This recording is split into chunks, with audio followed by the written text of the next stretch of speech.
Junta-se a nós neste grande jornal Miguel Gomes da Silva para nos falar um pouco das notícias desta atualidade. Miguel, muito boa tarde. Comecemos boa tarde e bom ano. Obrigada, Miguel, muito bom ano. Comecemos então pelo comportamento das dívidas, que têm estado a descer dívidas de todos os países da periferia, mas falemos de Portugal em particular, está abaixo dos 6%, nos 5,8%, pela primeira vez desde o início de dezembro. Sim, de facto, o mês de dezembro também acaba por ser um pouco atípico em relação aos mercados financeiros e se repararmos, tradicionalmente, mesmo nas bolsas de valores, com mais liquidez, as movimentações e as trocas de títulos dão-se com muito menos frequência. Portanto, os preços acabam por ser um pouco também enganadores. Era de esperar realmente que em janeiro a dívida pública portuguesa e a espanhola e a italiana recuperassem dos últimos dias do ano. Um fenómeno também ao qual não é alheio o exame que vai ser feito aos bancos este ano com referência a 31 de dezembro. Ou seja, os bancos da Europa que detenham dívida pública de países periféricos, como Portugal, Espanha, Itália, Irlanda, Grécia, iriam ser mais penalizados. Portanto, houve algum cuidado por parte de quem gera os balanços destes bancos em aliviar um pouco a exposição aos países periféricos e no início do ano, então, voltando novamente a comprar porque são ativos e é preciso não esquecer que atualmente na Europa, mesmo com a subida de taxas de juros na Alemanha e na França, a Europa do Sul continua a oferecer rentabilidades e uma relação risco-rentabilidade muito interessante, nomeadamente a Espanha, a Itália e Portugal acreditamos que também. O caso português acaba por ser um pouco o centro das atenções este ano, porque a Grécia em 2013 estreitou qualquer coisa como 4%, portanto estamos a falar de 410 basis points face à dívida alemã, é bastante. A dívida, face a 2012, portanto no ano todo. A dívida pública portuguesa estreitou apenas 1,5% face ao comparável alemão, os 10 anos, o Bund, os 10 anos da dívida pública alemã. Portanto há aqui muito espaço para Portugal em 2014 poder fazer um percurso semelhante ao que a Grécia fez este ano, ao que a Irlanda fez este ano, ao que a Espanha e a Itália têm feito também, sobretudo na segunda metade de 2013, este é o grande centro das atenções. E ninguém vai querer ficar de fora, obviamente, porque quando olhamos, sobretudo os gestores de fundos e de fundos de pensões e de fundos de investimento, e hedge funds, procuram um pouco de risco, ninguém quer ficar de fora de valorizações interessantes, não vão ser nem a França nem a Alemanha, garantidamente, vão ser os países periféricos. É natural pensarmos que este comportamento dos juros da dívida portuguesa se mantenha assim então no decorrer do ano de 2014, isto é, vamos conseguir atingir os níveis desejados por Portugal para conseguir regressar aos mercados em pleno? Eu acredito que Portugal vai regressar muito em breve aos mercados. Penso que é um sinal que o IGCP vai querer dar já no início do ano, em como estamos em condições. Não sei se será um prazo de 2 anos, se será 5 anos, mas penso que vai haver já no início do ano uma emissão para mostrar que estamos aqui, antes da Troika se ir embora. Depois da Troika sair, ou ali naquela zona de transição, provavelmente os 10 anos será um prazo que o Estado português começará a equacionar. A tendência vai ser claramente, e não tenho grandes dúvidas, que a dívida pública portuguesa vai ser a estrela das dívidas públicas europeias em 2014. Estamos a cumprir as metas previstas, com alguns contratempos, mas sem sobressaltos. Os mercados estão a aceitar bastante bem as recentes, mesmo o chumbo do Tribunal Constitucional acabou por não ter um impacto muito negativo. Portanto, é uma questão de dividência. Se estamos num país que pertence à zona euro, existe por parte das autoridades internacionais um compromisso de suportar e de não reestruturar a dívida, Portugal é claramente, nesta altura, o número 1, e pelo menos é isso também que se tem lido um pouco, o número 1 em termos de potencial de investimento retorno. Portanto, quem investir em dívida pública portuguesa agora terá certamente muito melhores resultados no final do ano do que se investir em dívida pública alemã ou francesa. Podemos antever, por isso, uma saída mais próxima da Irlanda do que aquilo que se pensava até há pouco? É possível ainda equacionarmos uma saída à la Irlanda sem programa cautelar? Não, são duas coisas distintas. A Irlanda teve... para já o problema original é diferente. O problema irlandês foi um problema de excesso de exposição dos bancos a ativos tóxicos. no caso português, foi a própria dívida pública que, de uma forma estrutural, cresceu para um nível difícil. Não houve uma intervenção do Estado nos bancos com a mesma dimensão que foi necessária na Irlanda. Portanto, o problema português era um problema das contas do Estado em si, enquanto na Irlanda foram os bancos que provocaram um pouco o problema ao Estado irlandês e que desarranjou as contas. Portanto, em Portugal houve muito mais trabalho a fazer em termos de contas públicas, da Irlanda ter recuperado também mais rapidamente. Portanto, não são comparáveis assim tão diretamente. E depois a dívida pública irlandesa teve um comportamento fabuloso e chega ao final de 2013 com melhor desempenho do que a Itália e a Espanha, que nunca foram intervencionadas. Portanto, temos um país que é claramente um exemplo, porque o tipo de problema original que levou a que a Irlanda fosse intervencionado é diferente. Foi um problema de bancos. Em Portugal, os bancos, felizmente, então não basta ter não têm um trazido nível de dores taxas de cabeça. juro que nos permita financiar no mercado para garantir um programa cautelar, aliás, uma saída do programa atual sem a necessidade de um programa cautelar. É preciso mais do que isso. São coisas diferentes. Era o que eu estava a dizer. Não é obrigatoriamente... Para já, é preciso que a dívida pública realmente faça este ano um percurso... Este ano não, até junho, um percurso rápido. Não parece, quando eu digo que vai ser a estrela da Europa, mas não vai estar a 3,5%, como está a dívida pública irlandesa nesta altura, ou abaixo de 4%, como hoje a Itália e a Espanha fizeram. Portanto, estamos a falar de coisas diferentes. Acabamos de passar os 6% para baixo. Se estivermos a 5% no final do ano, é muito bom. Desejavelmente fosse melhor, mas não o suficiente, provavelmente, para evitar um suporte, chamemos-lhe programa cautelar ou de transição. O programa cautelar não é mais do que ir caminhar com alguma ajuda, sem ser sozinho, como a Irlanda foi, se bem que as autoridades europeias continuam, e o BCE continua atento à situação da Irlanda. Portanto, a Irlanda não está assim tão sozinha. E pode acionar o cautelar a qualquer altura. E pode acionar, portanto, há sempre ali um seguro que está subjacente.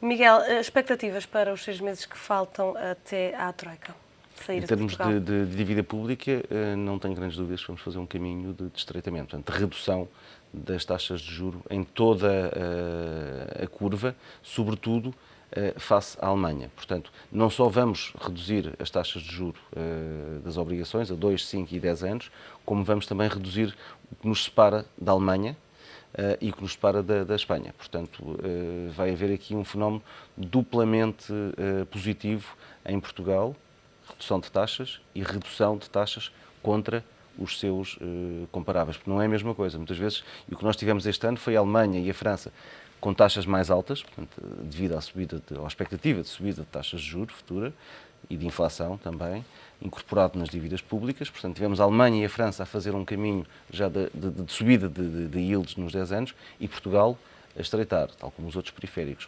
E deverá ser o que vai acontecer também nestes primeiros 6 meses de 2014. E no que diz respeito às restantes componentes do programa de ajustamento, vamos ter um crescimento como o previsto? O emprego vai ficar a reduzir mais do que até agora conseguiu reduzir? Como é que essas componentes vão comportar? Há várias análises e várias estimativas do crescimento do produto interno bruto, todas elas, e a cada vez que vão sendo conhecidas, melhores do que as anteriores. Portanto, isto é do senso comum e penso que é pacífico entre os vários macroeconomistas que estimam a evolução do PIB. Portanto, vamos ter um crescimento do PIB ou um comportamento do produto interno melhor do que era esperado há um ano atrás. Portanto, estamos claramente no sentido positivo. O desemprego, esse é claramente o maior problema e a maior dor de cabeça para o Governo atualmente, porque sem emprego não há impostos, sem emprego não há contribuições, não há aumento de contribuições para a Segurança Social e no futuro este é um problema sério. Portanto, eu diria que mais do que o Produto Interno Bruto, mais do que o próprio déficit ou rácio dívida-PIB, o desemprego é se calhar o maior desafio que o Governo enfrenta atualmente. Outra das bandeiras deste Executivo tem sido a questão da reforma do IRC, a atração do investimento. Vai melhorar em 2014? Sim, foi dado um passo importante nesse sentido. Para já, as PMEs ou as microempresas vão pagar uma taxa de IRC reduzida, que foi criada especificamente agora nesta altura, de 17%. Até aos 15 mil euros de lucros tributáveis, a taxa de IRC é 17%. Portanto, este é um ponto positivo. Para as restantes empresas, vamos dividir aqui um pouco entre as muito grandes, que, além de terem a redução dos 25% para os 23%, vão ter um agravamento da derrama que poderá chegar aos 7%. Portanto, poderá haver aqui uma compensação. Para as empresas intermédias, com faturação até 35 milhões de euros anuais, vai haver uma redução do IRC de 25% para 23%. Portanto, diria que em todas as frentes são boas notícias. Para as grandes empresas não é assim tão diferente, mas diria para 99% do tecido empresarial português são boas notícias. Miguel, passamos para o PSI 20, que este ano teve um ano francamente positivo, cresceu cerca de 16%, ainda assim, como ouvíamos na peça, foi a um ritmo inferior aos restantes europeus, aos restantes índices europeus. Foi. O PSI 20, tal como qualquer índice, é composto por empresas, umas com maior peso que outras. E o que aconteceu este ano no PSI 20 foi precisamente que as empresas com maior peso, nomeadamente a Galp, a Portugal Telecom, tiveram um desempenho mais fraco. E isto ajudou a que o índice não corresse ou não crescesse a um ritmo tão interessante como os outros comparáveis na Europa. E são dois fenómenos específicos. Quer dizer, a Galp, devido a uma questão muito própria, que é o preço do petróleo e o custo de exploração nas zonas onde a Galp tem agido, e também as fortes valorizações que teve até 2012, e a PT, devido à situação no Brasil, que está ainda numa situação não muito definida. A fusão entre a Oi e a Portugal Telecom, não são conhecidos ainda os contornos, como é que vai ser a futura empresa, ainda não há nome sequer para esta empresa. Portanto, há aqui uma série de indefinições que o mercado penaliza. Mas eu arriscaria a dizer que, assim que conhecidos esses detalhes e como é que a futura empresa vai funcionar, se vai ser portuguesa, se vai ser brasileira, se vai ser o misto das duas coisas, se vai estar cotada nos dois lados, a Portugal Telecom tem nesta altura bastante espaço para correr bem em 2014. Portanto, o que penalizou o PSI 20 foram estes dois grandes pesos, os chamados pesos pesados, que não tiveram o mesmo desempenho como teve uma Mota-Engil, ou como teve um BCP, ou uma Zonótimos. E o que é que fez com que, ainda assim, tivesse havido um comportamento francamente positivo, 16%, com ganhos de 8 mil milhões, num país em crise como o de Portugal? Talvez não tenha sido um resultado assim tão negativo. Não, foi bastante positivo. Se bem que os mercados financeiros, por tradição, antecipam as recuperações económicas entre 6 meses, 9 meses, às vezes até um ano. E aquilo que se começou a desenhar ao longo de 2013 foi que o ano de 2014 seria claramente um ano de retoma económica, não só em Portugal, como em todas as economias desenvolvidas. Ao contrário dos países em vias de desenvolvimento, como por exemplo o Brasil, que foi penalizado precisamente por isso, porque o crescimento do produto interno bruto brasileiro chegou a um ponto de, não diria de saturação, mas se calhar o potencial de crescimento não é tão elevado como foi até aqui. Os mercados penalizaram as empresas brasileiras. No caso da Europa e dos Estados Unidos, sempre foi a tendência ao longo de 2013 que estas seriam as economias para 2014. Portanto, o investimento nas empresas europeias e americanas seria a melhor aposta para 2014 e os mercados, claramente, que reagiram. E nós fomos atrás. Portanto, eu diria que não só temos empresas com qualidade, no caso da Mota-Engil, por exemplo, foi a grande estrela do PSI 20, subiu 175% ou 176% no ano. Se nós pensarmos que a Mota-Engil tem uma carteira de obras, de clientes, de cerca de 40% apenas em Portugal, e o resto, a grande fatia dos resultados da Mota-Engil vem de fora, sobretudo da África e das obras no Brasil, percebemos porque é que temos empresas que subiram esta dimensão. Não foi porque a economia portuguesa em si tenha crescido ou tenha ajudado, sobretudo uma empresa de construção, mas foi porque estas empresas foram para fora, procuraram fontes de rendimentos alternativas lá fora, o que ajudou a balança comercial portuguesa e ajudou as empresas também e por arrasto, o índice português onde estão cotadas. Perspectivas para 2014 no PSI 20? Tal como eu dizia, para os países desenvolvidos, onde Portugal se inclui, apesar de tudo, e apesar de termos passado aqui um período difícil e do rating do país estar nas ruas da amargura, acredito que nós vamos apanhar a boleia dos países desenvolvidos, nomeadamente da Europa, e vamos crescer, vamos ter um comportamento positivo. Em termos de bolsistas, aposto que a Bolsa Portuguesa vai tal como as restantes bolsas europeias, ter um comportamento bastante positivo. Não lhe vou dizer, não consigo dizer se vai ser melhor que a espanhola, melhor que a italiana. A acreditar no que aconteceu à Grécia, a Grécia subiu 30%.